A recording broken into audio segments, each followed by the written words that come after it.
بھی آپ باہر ابھی چلی جائیں، آپ کو جو آوازیں پڑیں گی اور لوگ آپ کے پیچھے موٹر سائیکلوں پہ جائیں گے، وہ اس سے آپ کو پتہ چل جائے گا کتنا سکیری ہے۔ عورتیں جو ہے نا وہ اکٹھی ہوتی ہیں، مگر وہ اکٹھے ہو کے ڈسکس کیا کرتی ہیں، یہاں پہ دیکھنے کی ضرورت ہے کہ میسیجنگ کیا جا رہی ہے۔ Any action which is unwanted is harassment. جب ہم جینڈر بیسڈ وائلنس کی بات کرتے ہیں تو ہم کسی بھی جینڈر کے اوپر وائلنس کی بات کر رہے ہوتے ہیں یا تشدد کی بات کر رہے ہوتے ہیں، مگر خواتین کے اوپر فوکس زیادہ تر جینڈر بیسڈ وائلنس کے پیرائے میں اس لیے ہوتا ہے کیونکہ وہاں پہ زیادہ لوگوں کے خلاف کے ساتھ ڈسکرمنیشن یا وائلنس ہو رہی ہوتی ہے، تشدد ہو رہا ہوتا ہے۔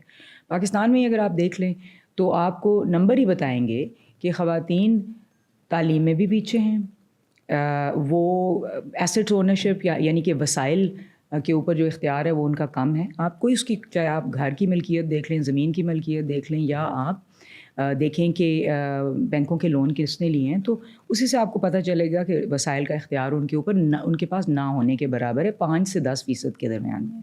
بینک اکاؤنٹ دیکھ لیں آپ، بہت کم ہے۔ پھر اگر آپ خواتین کی کام میں شمولیت، جو کہ جس سے پیسے حاصل ہوتے ہیں، اگر آپ اس کو دیکھیں تو 20% کے لگ بھگ ہے خالی، اور وہ بھی یہ نہیں کہ زیادہ پیسے، اس میں سے 50% عورتیں وہ ہیں جو کہ 10,000 روپے کے قریب یا 20,000 روپے کے قریب، اس سے زیادہ نہیں کما رہی ہیں۔ تو اسی سے پتہ چلتا ہے کہ خواتین کے ساتھ ہی زیادہ تفریق ہو رہی ہے اور ان کے ساتھ ہی زیادہ زیادتی ہو رہی ہے، تو اس لیے ان کے اوپر ذرا فوکس کرنا ضروری ہے۔ اب آ جائیں میرے آفس کی طرف۔ وفاقی محتسب کا آفس ہے، یہ خاص طور پہ حراسیت کے لیے بنایا گیا ہے۔ اب اس کو ایک اضافی مینڈیٹ بھی دیا گیا ہے جو کہ خواتین کی پراپرٹی کی پروٹیکشن یا تحفظ کے لیے ہے۔ وہ پراپرٹی وراثت بھی ہو سکتی ہے، کوئی اور بھی جائیداد ہو سکتی ہے جو انہوں نے خود بنائی ہو۔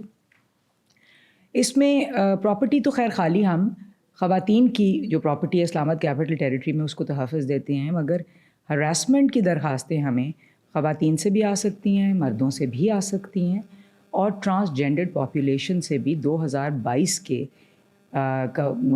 قانون کی امینڈمنٹ کے بعد آ سکتی ہیں۔ مگر اگر آپ میرے سے پوچھیں کہ کس کی زیادہ کمپلینٹس آتی ہیں، تو میں آپ کو آسانی سے کہہ سکتی ہوں کہ 85% سے اوپر خواتین کی کمپلینٹس آتی ہیں، اور اگر مردوں کی آتی ہیں کمپلینٹس تو نارملی وہ سیکشول ہراسمنٹ کی یا جنسی ہراسمنٹ کی نہیں آتی، بلکہ وہ آتی ہیں تفریق کی آتی ہیں، کہ ایک آدمی کہتا ہے کہ میرے ساتھ زیادتی ہوئی ہے، تو بعد میں تحقیق کے بعد یہ پتہ چلتا ہے کہ وہ شاید ہراسمنٹ کے زمرے میں نہیں آتی، یا اگر ان کے خلاف ایکشن ہوا ہے ہراسمنٹ میں تو وہ اپیل میں ہمارے پاس آتے ہیں۔ تو ہراسمنٹ یا ہراسیت جو ہے وہ خواتین کے ساتھ ایک زیادہ عمل ہے۔ ہاں، ٹرانسجینڈر پاپولیشن جو ہے ہماری، ان کے ساتھ بھی بہت زیادہ ہراسمنٹ ہوتی ہے، جنسی بھی ہوتی ہے اور دوسری بھی ہوتی ہے، سوشل بھی ڈسکرمنیشن ہوتی ہے۔ مگر کیونکہ 2022 میں قانون بنا ہے، ابھی ان کو شاید اپنے حقوق کا نہیں پتہ زیادہ، تو بھی ہمارے پاس اتنے زیادہ لوگ نہیں آتے ہیں۔ کیونکہ آپ جتنے مرضی قوانین بنا لیں، جتنی مرضی پولیس کو ٹریننگ دے دیں، جب تک ذہنیت نہیں بدلے گی تب تک آپ کے کسی ایک صنف کے اوپر تشدد، خاص طور پہ خواتین کے اوپر تشدد ختم نہیں ہوگا۔ اور آپ دیکھیں کہ جب قوانین مضبوط ہوئے ہیں تو ان قوانین کے اوپر اطلاق بڑے بڑے سال نہیں ہوا، کیونکہ وہ پرائیورٹی نہیں تھی۔ اور وہ پرائیورٹی کیوں نہیں تھی؟ کیونکہ خواتین کا کمتر ہونا، جیسا سمن نے بھی کہا، یا ان کے خلاف تشدد کو بالکل نارملائز کیا جاتا، برا نہیں سمجھا جاتا۔ انفارچونیٹلی جس کی طرف آپ اشارہ کر رہی ہیں وہ یہ ہے کہ خواتین بھی اس میں کمپلیسٹ ہوتی ہیں۔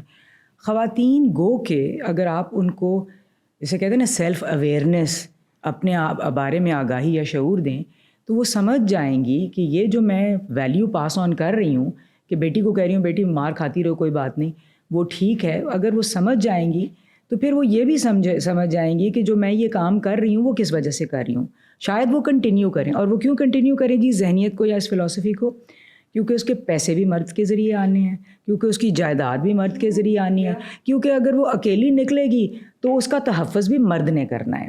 عورت جو ہے وہ اپنے آپ کو غیر محفوظ سمجھتی ہے۔ آپ چلے جائیں ایسے ممالک میں جس میں شہریوں کو برابر کا تحفظ ریاست کی طرف سے ہوتا ہے، تو وہاں پہ تو عورت اپنے آپ کو کمتر نہیں سمجھتی, کیونکہ جب پولیس کو بلائے گی تو پولیس ارسپیکٹو کہ وہ آدمی ہے یا مرد ہے اس کا وہی رسپانس ہوگا. وہ اس کو یہ نہیں کہے گا پہلی بات کہ بی بی کوئی بات نہیں, خاوند نے مارا تو برداشت کرو کیونکہ تم عورت ہو, نہ وہ اس کو یہ کہے گا اچھا ذرا میرے ساتھ تو ذرا تم سیٹ ہو تو تب میں تمہارا آگے سے معاملہ ٹھیک کروں گا. تو ہمارا بڑا مسئلہ جو ہے نا وہ ذہنیت کا ہے. آج جو آپ کے فیصلے آ رہے ہیں, عالیہ بی بی میرے ساتھ بیٹھی ہوئی ہیں, جو فیصلے آ رہے ہیں, جسٹس جواد حسن کا جو فیصلہ مینٹیننس کے اوپر تھا, امیزنگ ڈیسیجنس. ہراسمنٹ کے اوپر جو فیصلے آ رہے ہیں, امیزنگ ڈیسیجنس, چاہے آپ ہائی کورٹس کے دیکھیں یا سپریم کورٹ کا دیکھیں. تو ضروری نہیں ہے کہ یہ مرد اور بہت اچھے, تو آئی تھنک یہ سمجھنے کی ضرورت ہے کہ یہ مرد اور عورت کے درمیان جنگ نہیں ہے, بلکہ برابر کا انسان ہونے کے ناطے ہم آہنگی کے ساتھ آگے بڑھنے والی بات ہے. اور بڑے بڑے الائز ہیں میرے خیال سے.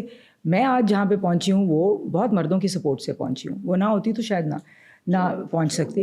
کہا جاتا ہے کہ پاکستان ایک اوورلی لیجسلیٹڈ ملک ہے, یعنی کہ اس میں بہت زیادہ قوانین ہیں. تو قوانین ہیں, اس مثال کے طور پہ گھریلو تشدد ہے, اس کے لیے ایک domestic violence prevention and protection کا قانون جو ہے وہ ہر صوبے میں ہے اور وفاق کے لیول پہ بھی ہے. یعنی کہ قانون بہت مؤثر قسم کا اپنی جگہ پہ موجود ہے. ہاں, اس قانون کا استعمال ایک پسے ہوئے طبقے کی عورت شاید نہیں کرے گی جب تک کہ اس کی زندگی کو خطرہ نہیں ہے. وہ اس لیے کہ جب وہ اس کا استعمال کرے گی تو اس پہ تلوار کا وہ طلاق کی تلوار اس کے سر پہ لٹک رہی ہوگی. اس تو وہ شاید مار کھا کے بھی اپنے گھر میں ہی رہے گی, کیونکہ اس کو نہ معاشرہ تحفظ دیتا ہے, نہ جسمانی تحفظ, نہ جنسی تحفظ, نہ معاشی تحفظ, تو وہ تو مار کھاتی رہے گی.